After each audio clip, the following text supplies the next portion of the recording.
a comenzar con la clase, la última de todas, dedicada a la semiótica de la cultura, de este autor ruso, Yuri Lotman, nacido en Petrogrado en 1922 y fallecido en Tartu, ciudad de Estonia, dicho sea de paso, el país que obtiene en Occidente mayor puntaje en las pruebas PISA. Tartu es una ciudad muy especial porque allí se desarrolló la escuela homónima, Escuela de Tartu, en donde estuvo como eje, como lead vocal, podríamos decir, Lotman hasta sus últimos días, impulsando la teoría de la cultura, la semiótica de la cultura, que gira en torno, entre otras cosas, a la noción de semiósfera que vamos a ver a continuación. El texto que vamos a tomar como punto de partida está en la Semiosfera 1. Se trata en realidad de un artículo escrito por Lotman a mediados de los años 80, es decir, el último Lotman, pero ha sido compilado y ubicado en el primer lugar. Todo ese volumen, la Semiosfera 1, está dedicado a la noción de texto principalmente, y arranca con un artículo muy popular que se ha extendido con gran éxito dentro de los estudios semióticos, especialmente dentro de la semiótica de la cultura, que se titula Acerca de la semiosfera, editado por Editorial Cátedra, colección Phronesis. Parte Lotman de dos críticas a las dos corrientes que, desde su perspectiva, podríamos llamarlas ortodoxas, tanto al modelo triádico como al modelo binario, es decir, tanto a la semiótica anglosajona de Charles Sanders Peirce como a la semiología de cuño saussuriano. Desliza rápidamente en el inicio de su artículo un par de críticas, pero que tienen algo en común. Dice Lotman que reducen el objeto complejo a una suma de objetos simples. ¿Y por qué dice esto Lotman? Porque tanto la semiótica anglosajona como la semiología francesa, incluso la de la Escuela de Praga, lo que tratan de lograr es elucidar las propiedades del signo, y una vez que tienen el conocimiento de cómo es y cómo funciona la unidad mínima, luego transfieren esas propiedades, esos modos de funcionamiento, a las estructuras más complejas, a los niveles superiores de significación. Y esto, según Lotman, no se debería hacer, porque no necesariamente las estructuras más complejas, los niveles superiores de significación, los sistemas englobantes, se comportan no necesariamente como una simple suma de las propiedades de los elementos constitutivos. Para decirlo de un modo rápido pero ilustrativo, el todo es más que la simple suma de las partes. Dice Lotman, en el primer caso se toma como base del análisis el signo aislado, está hablando de Peirce, y todos los fenómenos semióticos siguientes son considerados como secuencias de signos, es decir, asociaciones de signos en donde las propiedades se repiten pero a otra escala, y no aparece nada nuevo, sería eso. El segundo punto de vista, y ahora se refiere a Saussure, en particular se expresó en la tendencia a considerar el acto comunicacional aislado, podríamos decir el acto de habla.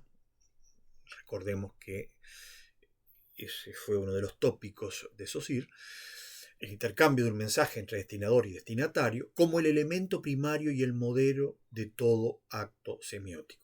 La lingüística saussuriana y las concepciones derivadas de este enfoque lingüístico no fueron mucho más allá de la frase. La frase, conformada por unidades lingüísticas, pero de muy corto alcance, supuso el horizonte final digamos, nunca se abordó una porción de discurso más extensa y por ende más compleja. Entonces, cualquiera de estas dos concepciones, tanto la semiótica anglosajona como la semiología francófona de base saussuriana, quedaron atadas al elemento mínimo que es el signo, cuyas propiedades se esperaba que aparecieran nuevamente en los niveles más complejos de significación.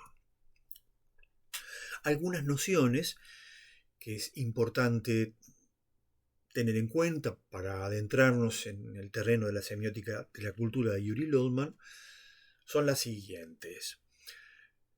Lodman no va a descartar a los signos, por supuesto que considera que son importantes. Pero, y ahora siguiendo a Jorge Lozano, que es un semiólogo español, estos signos,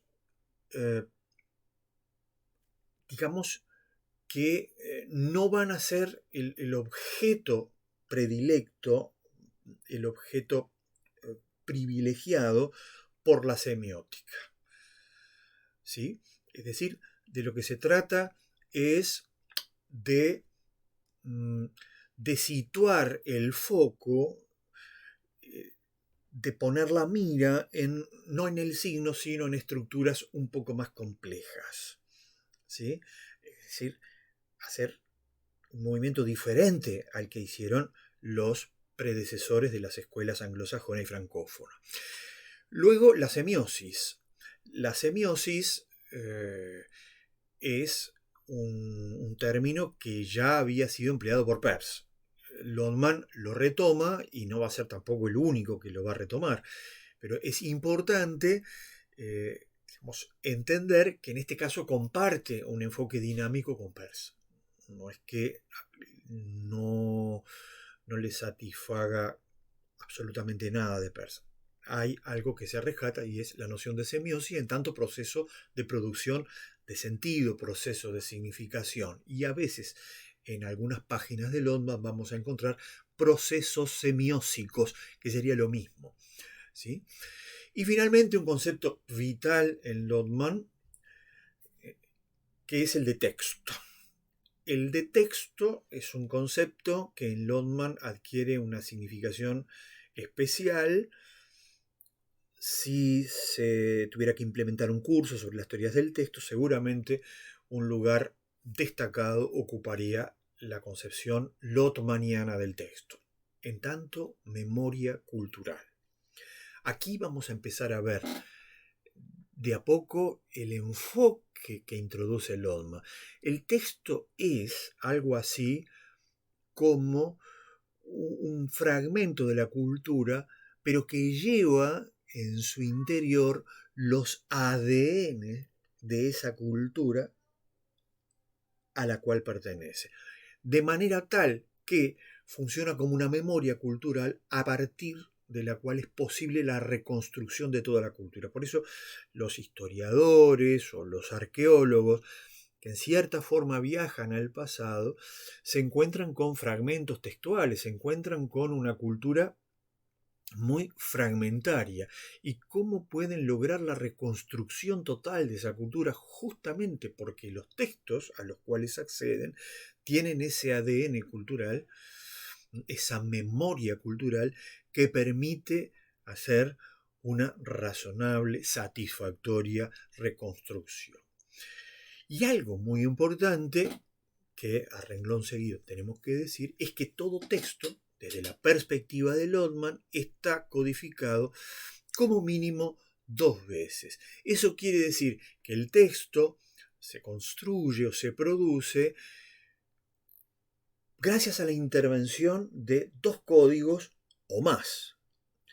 Por ejemplo, cuando se escribe un texto literario, pensemos en el arte de los payadores, está en juego, primero que nada, el código de la lengua española.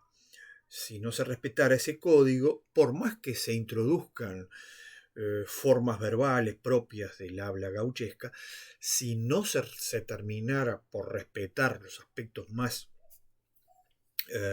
relevantes de la lengua, el mensaje sería incomprensible. Es decir, se puede cometer una transgresión, otra transgresión, pero nunca se debe permitir que el conjunto de las transgresiones sea tal que termine por destruir hasta el último vestigio del código. Entonces, el texto está codificado, primero que nada, en la lengua materna, el español en este caso. Pero después hay un segundo código que es un código folclórico, es un código cultural, es un código propio de la literatura gauchesca. Por ejemplo, se escribe en décimas, es decir, estrofas de 10 versos, octosílabos, con un determinado patrón de rimas, es decir, las rimas consonantes están distribuidas de determinada manera. Quiere decir que sobre el código de la lengua se inserta, se acopla un segundo código y entonces el texto de los payadores está, siguiendo a Lotman, doblemente codificado. Pero hay textos que son muy simples y están triplemente codificados. Por ejemplo, IMPO. IMPO es una campaña para hacer comprensible la ley a toda la ciudadanía. Importa que lo sepas es el eslogan. Son las leyes escritas en un lenguaje sencillo para gente que no está iniciada en las ciencias jurídicas, para gente que no tiene formación en derecho. Hay triple codificación ahí. Vamos a ver. Por un lado está la lengua castellana. Eso lo entendemos todos perfectamente. En segundo lugar está el código propio de las ciencias jurídicas. Es más, hasta en la propia facultad de Derecho se habla de códigos. En la órbita judicial se habla de códigos, código penal, código procesal. En la órbita de ejercicio profesional de los abogados se habla de códigos. Es decir, las leyes están codificadas y por tanto cuando estoy comunicando una ley, en suma estoy empleando ese código. Acá vamos entonces dos codificaciones. Primero, una codificación propia de la lengua castellana. Segundo, una codificación propia del mundo jurídico, de las leyes. Y tercero, hay una codificación que tiene que ver con el carácter didáctico o comunicacional. Son otros códigos los que se manejan en ese caso. Y tienen que ser manejados con cuidado, con una pericia especial, para que el resultado, por un lado, tenga la corrección idiomática que se espera en este tipo de mensajes, que la ley esté respetada en sus aspectos centrales, medulares, pero que finalmente el mensaje en cada una de sus partes sea perfectamente comprensible para la población en general. Entonces tenemos tres códigos que juegan, que se articulan, que se superponen y que nos permiten ver que un texto no se hace a partir de un único código. Y siguiendo con la noción de texto, Kristeva, que conocía muy bien la obra de Lotman, va a decir lo siguiente en un texto que escribió a propósito de la muerte de Yuri Lotman. Su idea del texto como un modelo reducido de la cultura, era lo que habíamos dicho recién, es una memoria cultural el texto que puede permitirnos incluso llegar a reconstruir, si no toda la cultura, porciones importantes de ella. Es decir, un modelo reducido de la cultura me permite generar la cultura en toda su dimensión. Modelo reducido de la cultura, no un fenómeno filológico, no un aparato hecho de palabras, de grafías, de signos negros sobre soporte blanco. No es un dispositivo muerto, estático, sino la actividad compleja e interactiva que crea el significado. la actividad semiótica. Kristeva había hablado, si ustedes recuerdan, del texto como una productividad en la que tenía mucha importancia el lector. Esto lo vimos cuando abordamos intertextualidad.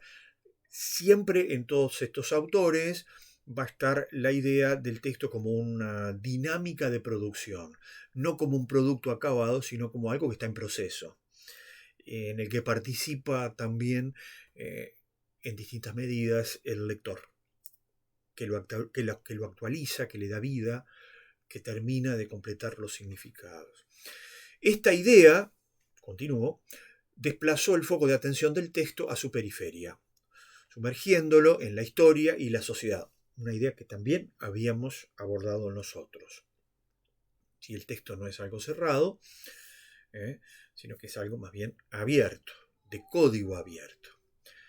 El texto es engendrado no solo por el juego interno de elementos lingüísticos, eso era lo que pensaban los estructuralistas, ¿no? Mirar hacia adentro, no hacia afuera. Eso era lo que querían los estructuralistas. No solo por el juego interno de elementos lingüísticos dentro de una estructura cerrada, sino también por movimientos y documentos culturales. Quiere decir que el significado, el sentido, podríamos decir, dando un paso más allá, también es tributario, también depende de movimientos culturales, de documentos culturales, es decir, del contexto cultural. El texto no solamente es autosuficiente con lo que tiene adentro, sino que se debe en importante medida a lo que tiene afuera.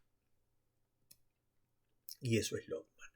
Y finalmente, entre tantas otras nociones de Lotman, lo que nos interesa ver es la de sistemas de modelización, que aparece en otros escritos del autor, pero que creemos importante abordar ahora, porque los sistemas de modelización han sido tematizados, han sido abordados también por otros autores.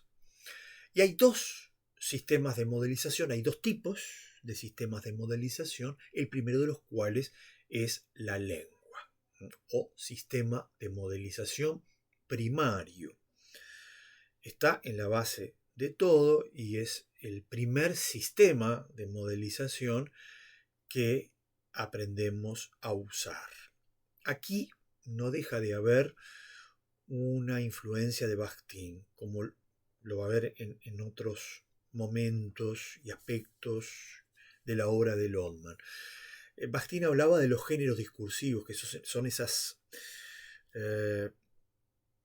modalidades de enunciados típicos de ciertas esferas de actividad humana.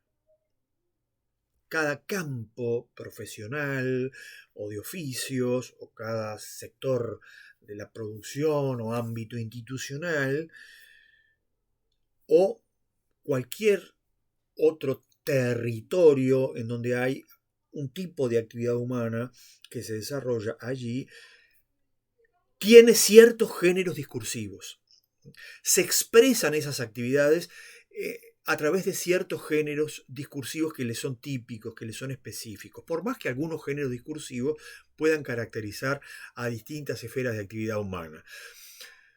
Pero la lengua está de algún modo en todos, absolutamente en todos los territorios, en todos los sectores, en todas las esferas de actividad humana. ¿Sí? En esas esferas, en particular, de actividad humana, ya sean profesionales, ya sean amateurs, ya sean institucionales, sociales, políticas, lo que vamos a tener son, de algún modo, ciertos modelos, en este caso lingüísticos, que nos llevan a expresarnos de determinada manera, produciendo textos, discursos que encajan dentro de esos modelos, dentro de esos géneros discursivos. Pero siempre es la lengua la base modelizadora, el sistema de modelización primario. Pero después tenemos los sistemas de modelización secundarios. El arte, la religión, la ciencia, el periodismo, la política y tantos otros que queramos agregar. Cada una de estas dimensiones de la vida social, cada uno de estos territorios de actividad humana, tienen sus propios sistemas de modelización. Hay, digamos, una serie de géneros discursivos que son típicos del arte, por ejemplo. En la literatura, si tomamos ese ejemplo, la literatura tiene ciertos géneros que la caracterizan, son los llamados géneros literarios.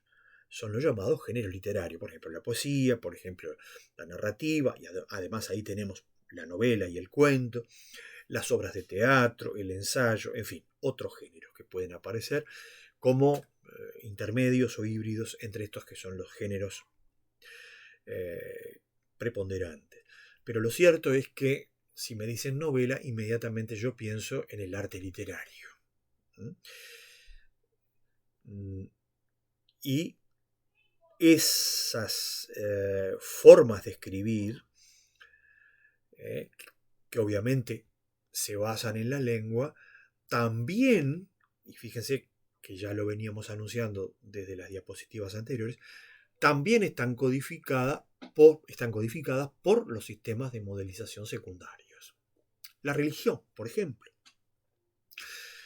Cuando un sacerdote está oficiando un determinado ritual en una religión, utiliza la lengua castellana. Antiguamente, por ejemplo, en la iglesia se empleaba el latín, ¿sí? Pero hace tiempo ya que se dejó de lado y se emplea la lengua castellana, igual que en otras religiones. Pero el sacerdote no puede repetir lo que se le venga en gana, tiene que ser muy cauteloso y reproducir las características de los géneros que son propios de esa religión. Entonces, el sacerdote tiene que celebrar la misa, por ejemplo, y lo que hace es leer fragmentos de la Biblia que están escritos dentro de determinados códigos o sistemas de modelización, ¿sí? Es decir, hay un conjunto de reglas que va más allá de las meras reglas idiomáticas, que están presentes, por supuesto, pero que no son las únicas. Es ese conjunto de reglas que están por fuera o por encima de la lengua, están introduciendo un nuevo régimen regulatorio. Están regulando otros aspectos de la comunicación verbal. Están introduciendo nuevos géneros, están introduciendo nuevas pautas comunicacionales. Lo cierto entonces es que tenemos superpuesto al sistema de modelización primario los sistemas de modelización secundarios. También se les llama sistemas modelizantes. Y la ciencia, ni qué decir. La ciencia, por ejemplo, utiliza determinados géneros discursivos para comunicar sus conocimientos. No puede comunicarlos de cualquier manera. Tiene que utilizar, por ejemplo, las revistas científicas. En las revistas científicas hay que escribir los llamados papers o artículos técnicos que tienen determinada extensión, que deben cumplir con determinadas normas de estilo. Hay que citar a otros autores y hay que hacerlo de manera ordenada, codificada. Además, deben contar esos textos con una lógica argumentativa muy estricta, muy rigurosa, lo cual es diferente, por ejemplo, a lo que ocurre en la esfera del arte. Son sistemas de modelización diferentes. Los modelos que seguimos cuando escribimos una novela son muy diferentes a los modelos que seguimos cuando escribimos una tesis doctoral y queremos probar un determinado conocimiento, ¿sí? Lo mismo en el periodismo. ¿Sí? Uno no puede hacer una investigación periodística y buscar eso que se llama verdad y después escribirlo con el lenguaje, por ejemplo, que campea en las redes sociales, porque uno perdería toda credibilidad. Digamos, se necesita cierta compostura idiomática, ciertos códigos de ética periodística, el dominio de los géneros discursivos propios de la prensa, propios del medio en el que se vaya a comunicar esa investigación periodística. Cada medio, ya sea los periódicos, ya sea la radio, ya sea la televisión, tienen sus propios géneros que son un sistema de constricciones también, ¿no? Uno no puede explayarse indefinidamente, soltarse la melena, tiene que ajustarse a esos modelos. Hay detrás, por tanto, sistemas de modelización también en el periodismo y así en otras esferas de actividad humana. Bien, y llegamos finalmente al gran objeto de estudio semiótico que tiene esta escuela, la escuela de Tartu, la escuela liderada por Lodman, que es la semiosfera. A veces aparece con tilde, semiosfera, pero lo importante es que está nuevamente incrustado allí el prefijo semio.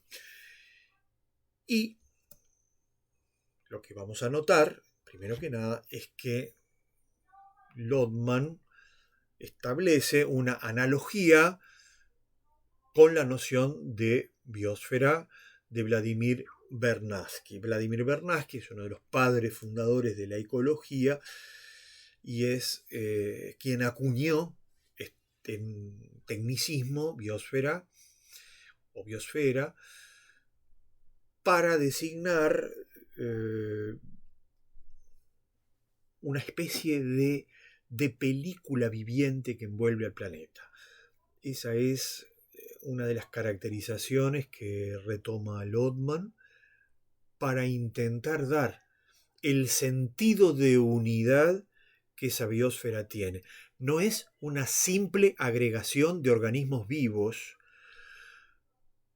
Esa diversidad biológica que compone la biosfera, en la perspectiva de Vladimir Vernadsky, retrocede a un segundo plano en favor de una fuerte unidad. La biosfera se comporta como si fuera un gran organismo vivo.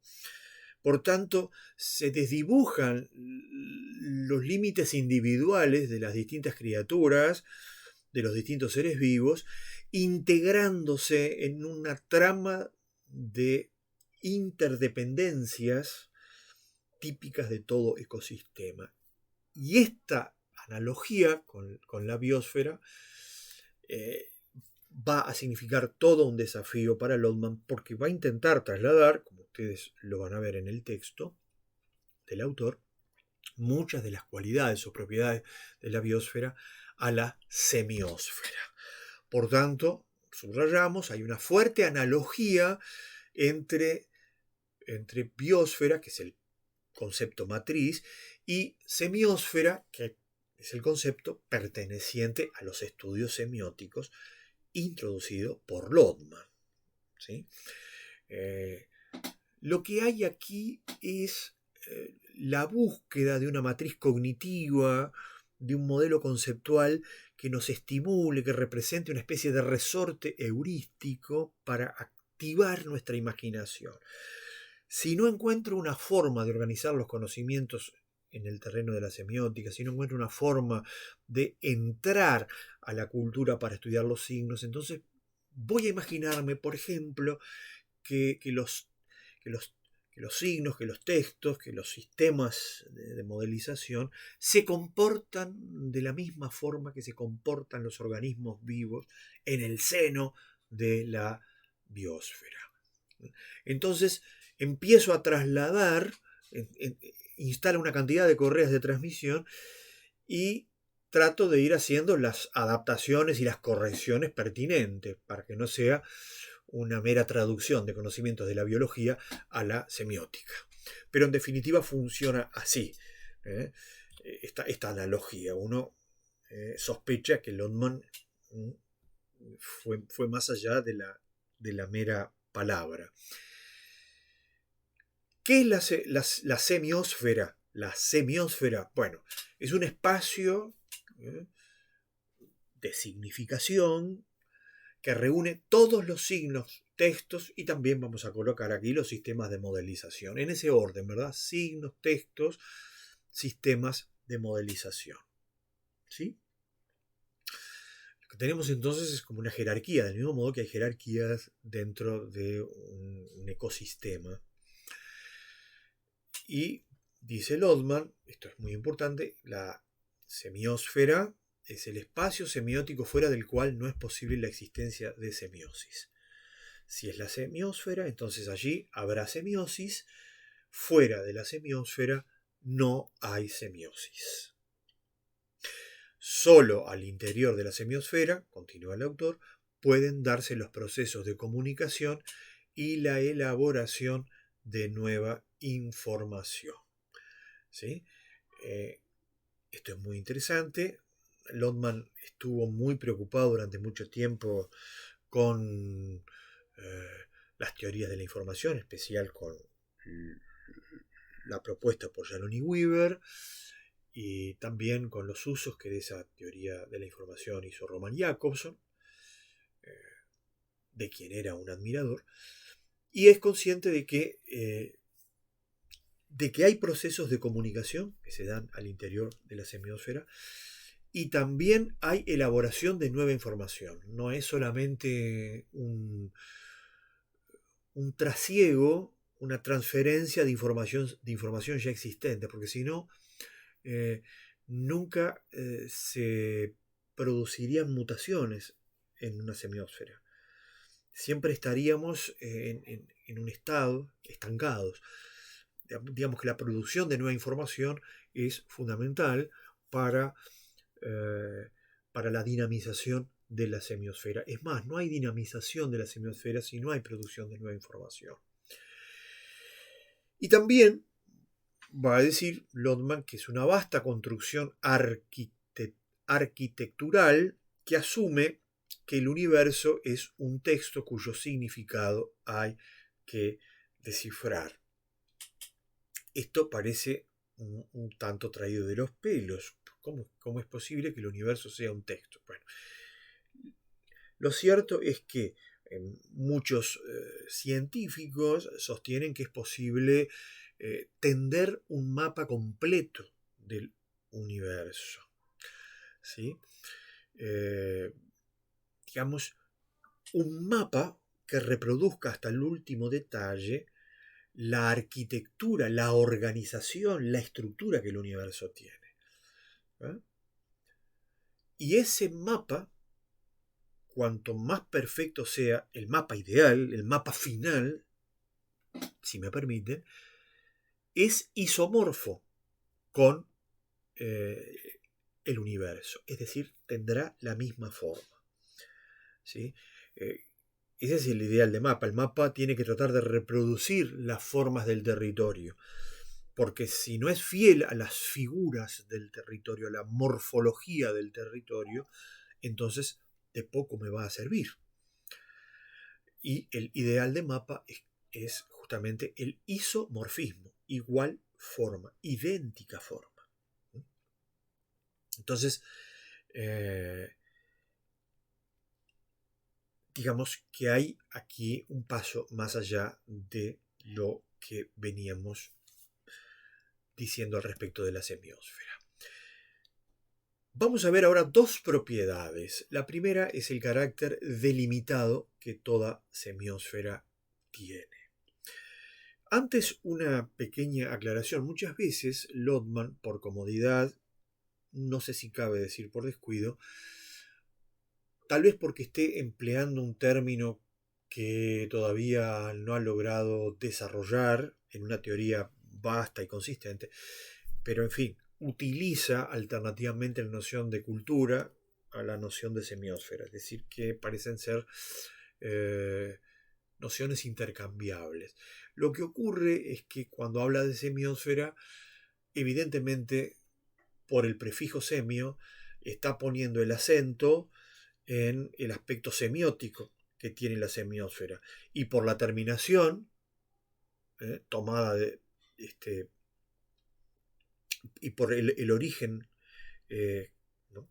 que tiene el término, que proviene de la biosfera de Bernanke, lo que vamos a tener entonces es esa suerte de importación de características orgánicas. Los textos se van a comportar entonces como organismos vivos, como si fueran organismos vivos. Estas dos características entonces van a aparecer, van a estar latentes, por lo menos, cuando nosotros utilicemos la palabra semiósfera, algo que no va a ocurrir cuando usamos la palabra cultura. Toda semiósfera, según Lotman, posee una homogeneidad, y esa homogeneidad es lo que permite que tengan una individualidad, que sean individualizadas. ¿Sí? Esto es particularmente más fácil de advertir en los pueblos llamados primitivos, en los pueblos que no tienen un alto grado de complejidad, de diversidad y de fragmentación como las sociedades contemporáneas, ¿no?, tecnológicas en las que vivimos. ¿Sí? Nosotros fácilmente podemos distinguir, por ejemplo,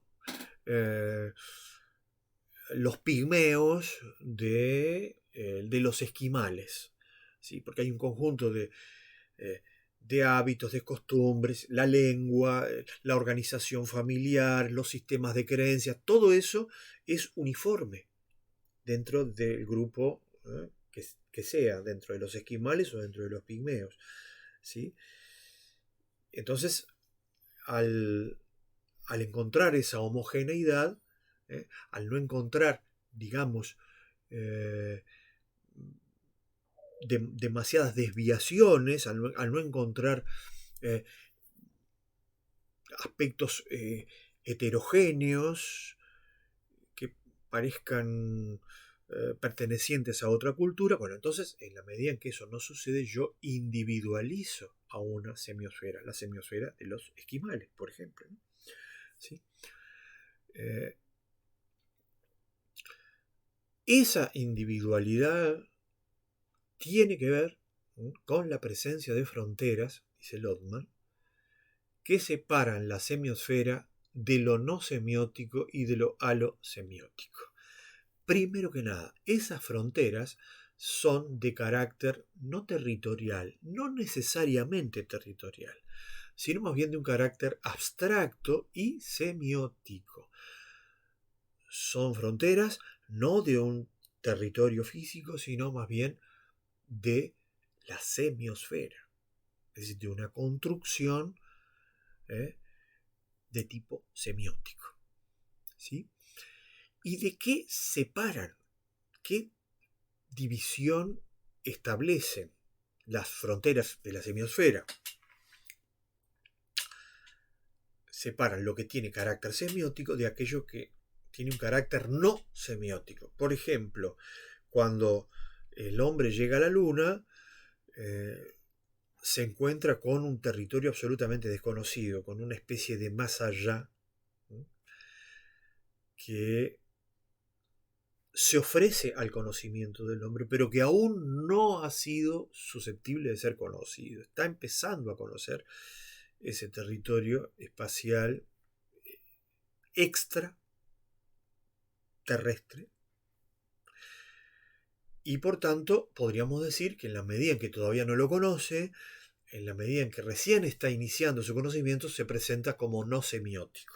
Aquello que todavía no ha sido pasible de ser codificado es lo no semiótico. Una vez que ingresa en los códigos de una determinada civilización, de una determinada cultura, de una determinada semiosfera, entonces termina semiotizado y deja de ser no semiótico. Se integra a la semiosfera, ha atravesado las fronteras de la semiosfera. Y luego está lo alosemiótico. Entonces, ¿de qué nos separa la frontera?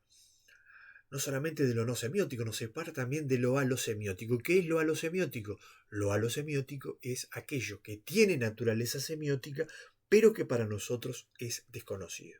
No se trata de piedras, no se trata de minerales, no se trata de astros, no se trata de animales o vegetales, de un entorno natural sin actividad semiótica. Se trata, por ejemplo, de otro pueblo. Lo que les pasó a los invasores que llegaban a un determinado territorio que estaba ocupado por una cultura, por una civilización, por un pueblo que desconocían. No sabían cuál era su lengua, no sabían cuáles eran sus costumbres, sus sistemas de creencias, su organización política, familiar. ¿Sí? Pero eso no quiere decir que no tengan una cultura, una lengua, una organización social y política, un sistema familiar, una religión. No, lo tiene. Lo que pasa es que nosotros lo ignoramos. ¿Sí? Entonces, eso que es ignorado desde la perspectiva de una semiosfera se llama alosemiótico. ¿Sí? Cuando los españoles llegaron a América, se encontraron con los aztecas, por ejemplo. Los aztecas para ellos representaban lo alosemiótico. Era una cultura desconocida. Si quieren ustedes, una semiosfera desconocida. Lo mismo los aztecas tenían una semiosfera delimitada, pero de pronto sus fronteras son vulneradas por los invasores y por tanto esa cultura española les resultaba indescifrable, ¿no? Para ellos era entonces una serie de contenidos o de presencias alosemióticas que entraban en interacción con la semiósfera azteca a través de la frontera. La frontera siempre es el espacio, es el borde en donde se producen esas interacciones. Y esas interacciones suponen un mecanismo bilingüe, un mecanismo que convierte los mensajes externos, en principio de código desconocido, al lenguaje interno de la semiosfera y también a la inversa.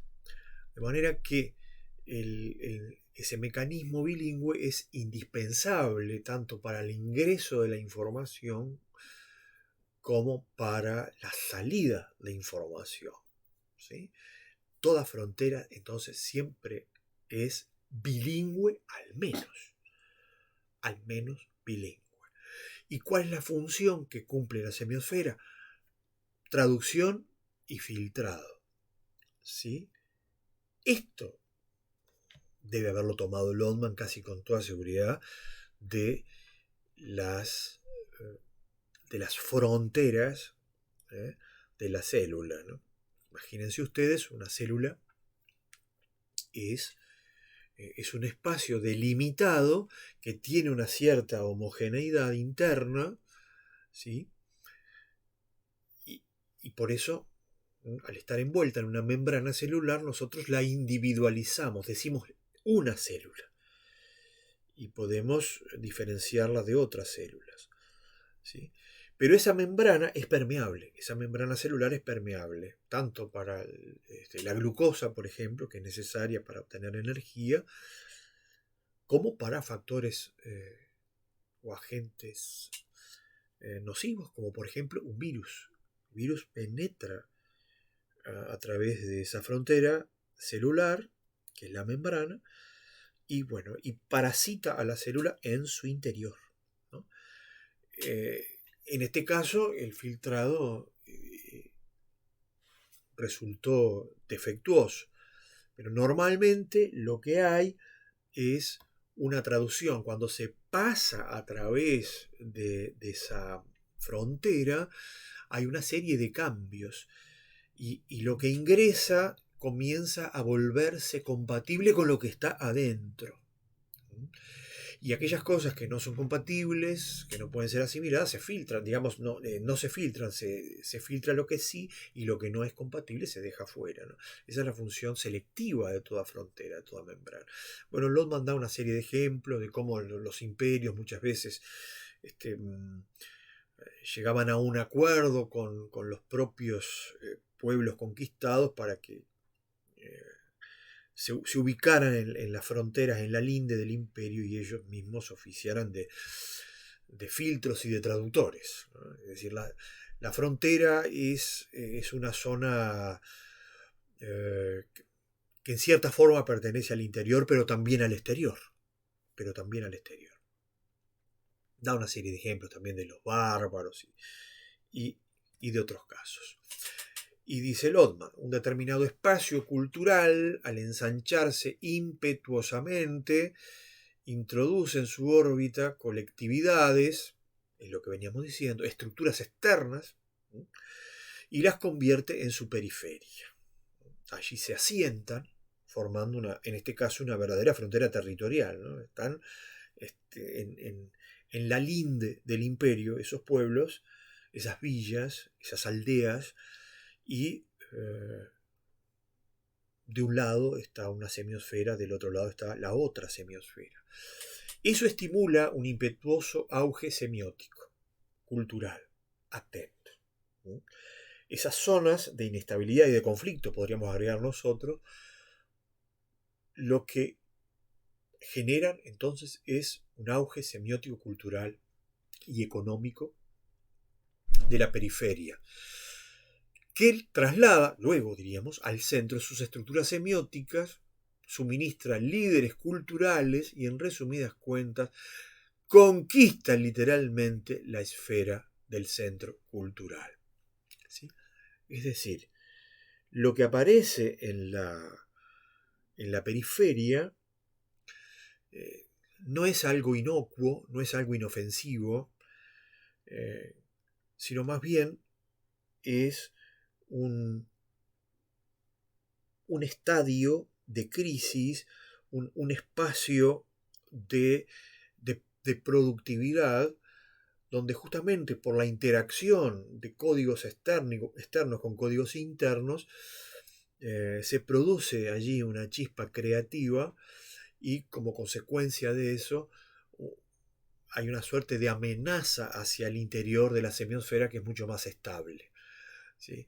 Vale decir, en otros términos, la cultura viene de los márgenes. Ahora vamos a ir avanzando sobre esta concepción. Fíjense ustedes, el tango hoy en el Río de la Plata se ha impuesto. Es casi como una marca de esta región, tanto de Argentina como de Uruguay, más de Argentina todavía que del Uruguay, y así es reconocido en el mundo entero, y se ha vuelto una especie de atractivo turístico. Pero en el siglo XIX, cuando aparece el tango en una forma muy diferente, la forma en que ahora ha terminado anquilosándose el tango, era una expresión absolutamente marginal. Primero, no había bandoneón, el tango se tocaba con guitarra, se acompañaba con la guitarra, porque de algún modo los primeros músicos son en cierta forma los herederos de los guitarreros, los payadores, que se fueron asentando en la periferia de Buenos Aires o la periferia de Montevideo. Aparentemente podría haber venido de los negros esclavos el tango, ¿no? Fíjense qué sincretismo cultural, ¿no? Qué mezcla extraordinaria. Lo cierto es que provenía de sectores que eran muy marginales, tanto de los gauchos que tocaban la guitarra, o o de los negros que posiblemente habrían introducido el tango como una variante de sus ritmos africanos o afrocriollos. Hay también teorías de que vinieron digamos, navegantes procedentes de Europa o de las islas del Caribe. En fin, no es ahora el momento de hacer especulaciones o conjeturas sobre el origen del tango, pero lo que sabemos es que se origina en los márgenes, no en el centro de la semiosfera. En los márgenes tanto culturales como en los márgenes territoriales. ¿Sí? El tango se tocaba y se bailaba en los bajos fondos de la ciudad. Incluso en un principio no participaban las mujeres, era muy mal visto, se bailaba entre hombres. Y rápidamente aparece el tango canción y aparecen algunas figuras que van enriqueciendo el acervo cancionístico y aparecen algunos artistas muy importantes. Bueno, todos estamos pensando en Gardel, pero no era el único, ¿sí? Y en la medida en que ese tango se va implantando como un género más rico, más variado, se va trasladando desde la periferia al centro, tanto desde un punto de vista territorial como desde un punto de vista cultural. No obstante, será recién en los años 70 cuando una orquesta de tango, la orquesta de Aníbal Troilo, va a hacer una presentación en el Solís. Es decir, que fue necesario prácticamente un siglo para que una orquesta de tango llegara a el Teatro Colón, perdón, dije Teatro Solís, creo que me equivoqué, Teatro Colón, ¿sí? De la mano de Aníbal Troilo, gran bandoneonista, compositor y director de orquesta. Demoró muchísimo. Lo mismo pasa con la murga. La murga fue un género que apareció en los márgenes. Hay discusiones, debates, habría un origen histórico de la murga y un origen mítico. Los que sustentan el origen mítico repiten que, bueno, llegó una compañía de zarzuela que sin pena ni gloria después volvió a España y que se llamaba La Gaditana. Y acá, un poco parodiando a esos maltrechos gaditanos, crearon una comparsa que llamaba La Gaditana que se va en 1909, hace ya más de un siglo, y a partir de ahí, a partir de ese modelo originario, que fue La Gaditana que se va, surgieron las otras murgas. Pero también la murga sufrió una serie de transformaciones. En un principio tenía instrumentos de viento, no tenía redoblantes, después aparece el redoblante. En fin, fue variando su composición, su estructura de repertorio, eh, otros aspectos que tienen que ver con el espectáculo visual, hasta que por fin llegamos a la murga esta que conocemos ahora, que está en los medios de comunicación, que está en la televisión, que graba discos, que sale al exterior y que se ha vuelto acá en esta margen del Plata en una especie de marca cultural. Sí. También la murga empezó en las orillas, sí, como dice Corión Aronian, también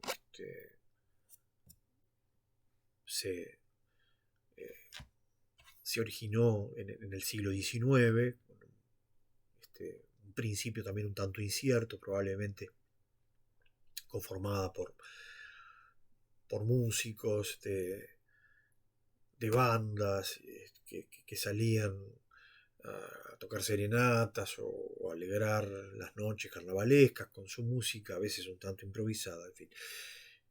Lo cierto es que no parece tener un origen demasiado elegante, no ser de abolengo la murga, ¿no? Nació en los márgenes, en cualquiera de dos casos, ya sea en el caso del origen mítico como en el caso del origen histórico, que se remonta más atrás, ya al siglo XIX, en cualquiera de los dos casos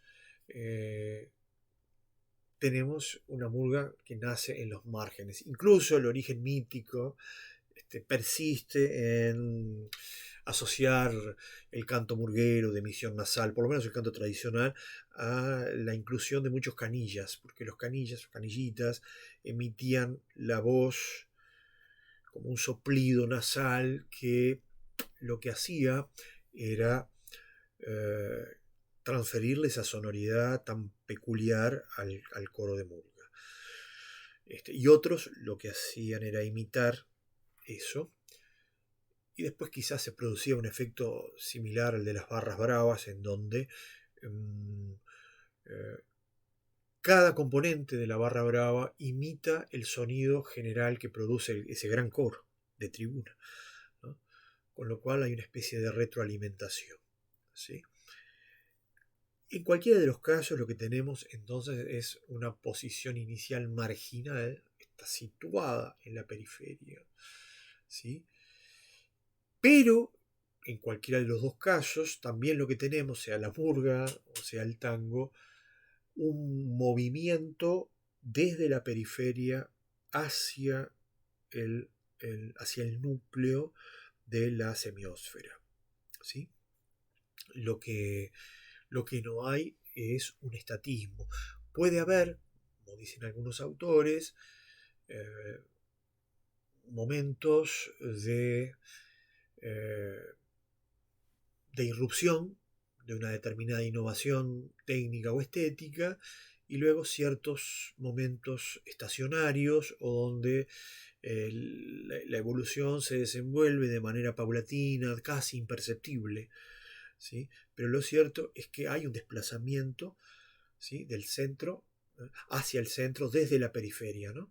Y entonces esa oposición, dice Lotman en términos generales, es sustituida por la oposición ayer-hoy.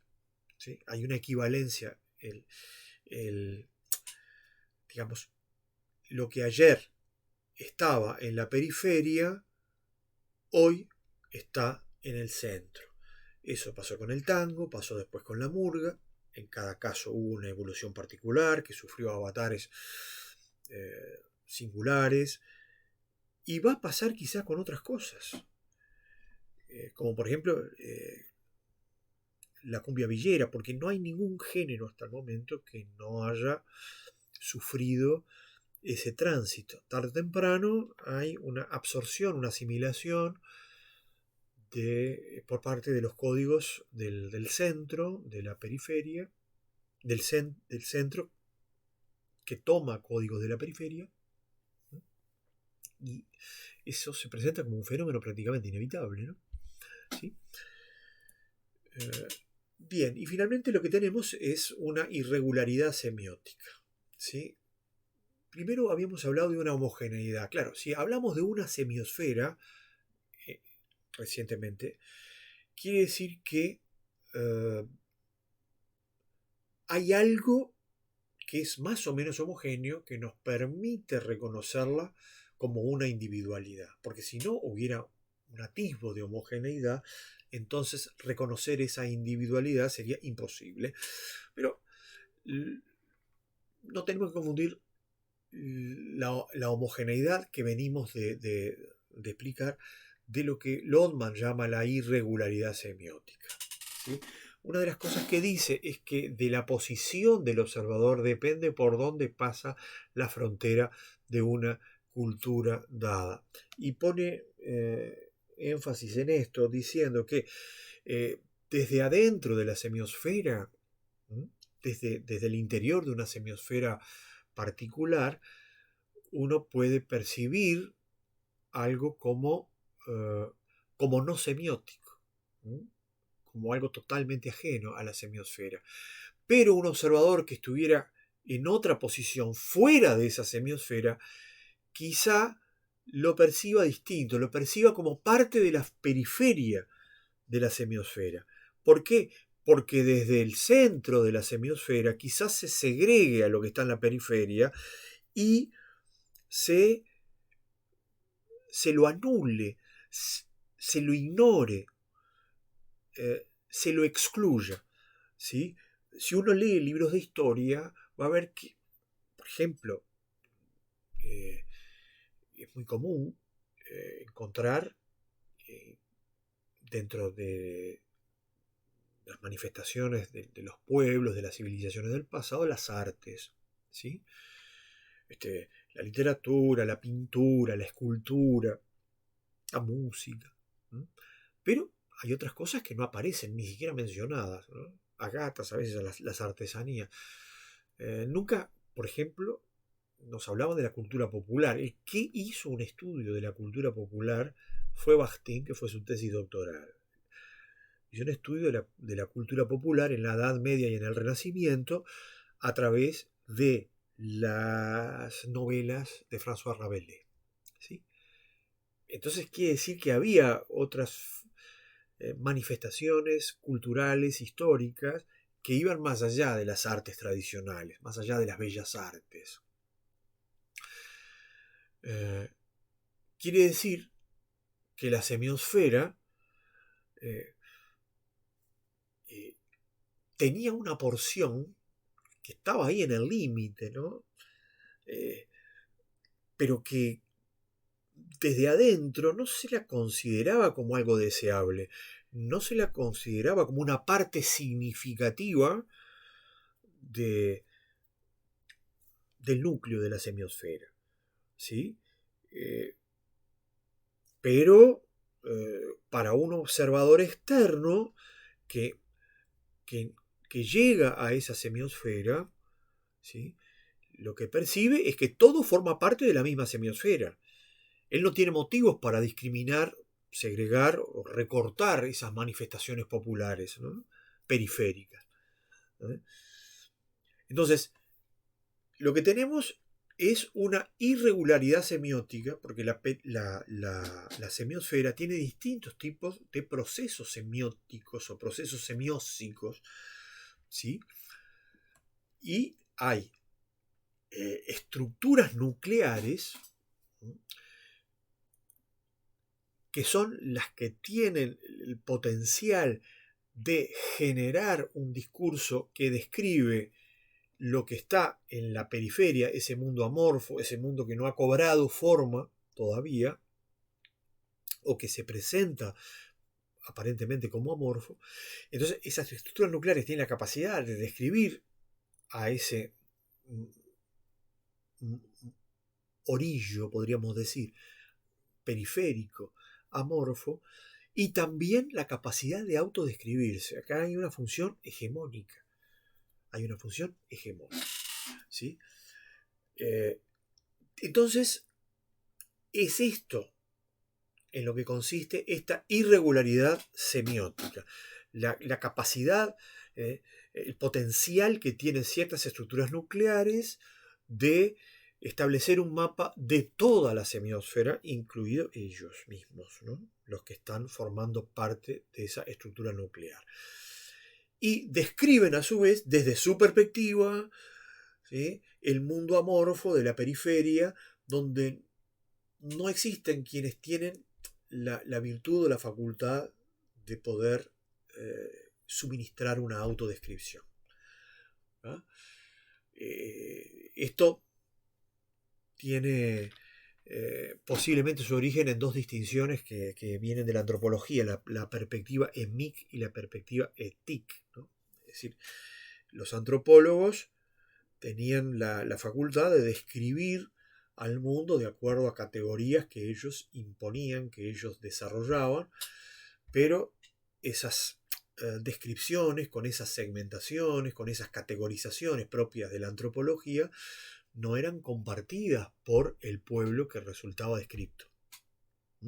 Acá pasa algo similar, ¿sí? La estructura nuclear, con sus lenguajes, con sus códigos, con sus sistemas de descripción, es capaz de segmentar, de categorizar, de observar gramáticas de funcionamiento dentro de la periferia que los propios agentes semióticos de la periferia son incapaces de ver, son incapaces de formular, de volver explícito.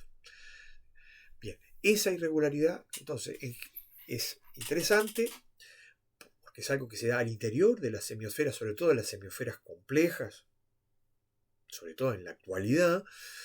Engendra esa irregularidad procesos dinámicos que son una de las formas de producción de nueva información dentro de la semiosfera. De algún modo ya lo veníamos anunciando esto.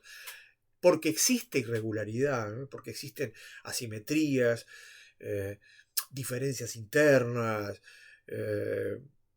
poderes y contrapoderes, desequilibrio, es justamente que se produce lo nuevo, ¿no? Creo que vale la pena recordar a Foucault, que hablaba de que el poder, bueno, no era algo tan perverso, ¿no? Y que el poder tenía algo productivo, ¿sí? Muchas veces, ya que hablamos de las murgas, a propósito del periodo de la dictadura, se ha dicho que digamos que no fue todo negativo para las murgas, que en definitiva la censura obligó a los letristas a encontrar nuevos lenguajes, a encontrar nuevos giros, a encontrar nuevas salidas para aludir a aquellas cosas que estaban censuradas. De manera que se ejerció un contrapoder por la vía de un discurso solapado, de un discurso que estaba larvado, que escondía debajo de la de la manga algunas ideas que se querían transmitir con la complicidad del público, ¿no? De manera que lo que tenemos es, en este caso, a pesar de, digamos, de los efectos negativos que puede provocar un régimen dictatorial, en este caso, siguiendo a Foucault, lo que tendríamos es un efecto positivo sobre un determinado grupo social, ¿no? Que podrían ser los carnavaleros. Y bueno, lo que tenemos finalmente como característica asociada a esta irregularidad semiótica es la ausencia de sincronía en todos los procesos que se dan al interior de una misma semiosfera, ¿sí? Hay procesos semióticos, ¿sí? Pero no todos se dan a la misma velocidad. En otro libro que se llama Cultura y Explosión, Lodman lo que hace es decir que la cultura está estratificada. Una cultura no es un bloque compacto, indiferenciado, sino que tiene distintas capas, distintas vetas y, digamos, distintos procesos que se van desenvolviendo con el paso del tiempo. Pero ese ritmo de desenvolvimiento no es igual en todos los casos. Hay sectores de la cultura que prácticamente no se mueven. Están de algún modo petrificados, se han vuelto monumentos pétreos.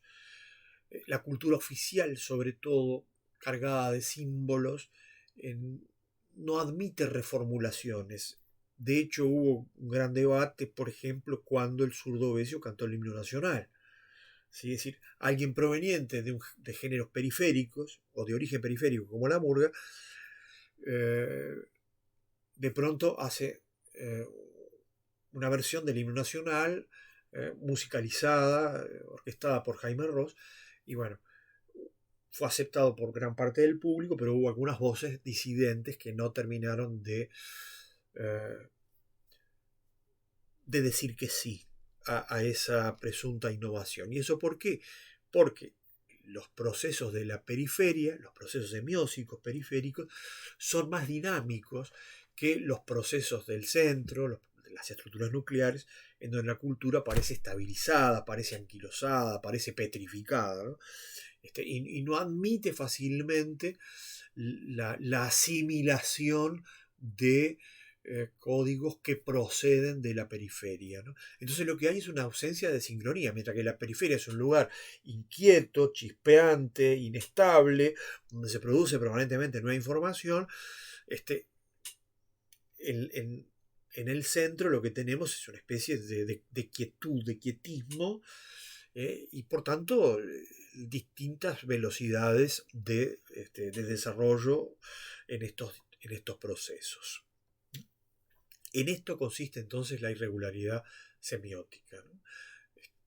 Podemos tener, digamos, una serie de cosas en común, la lengua o el fútbol en el Uruguay, el mate, en general compartido por mucha gente, cada uno de estos elementos, pero existen sectores de la semiosfera, en donde hay códigos más restringidos, menos flexibles, más duraderos, que se resisten a la interacción y a la transformación que podrían llegar a imprimirle los códigos más inestables, más dinámicos, procedentes de la periferia.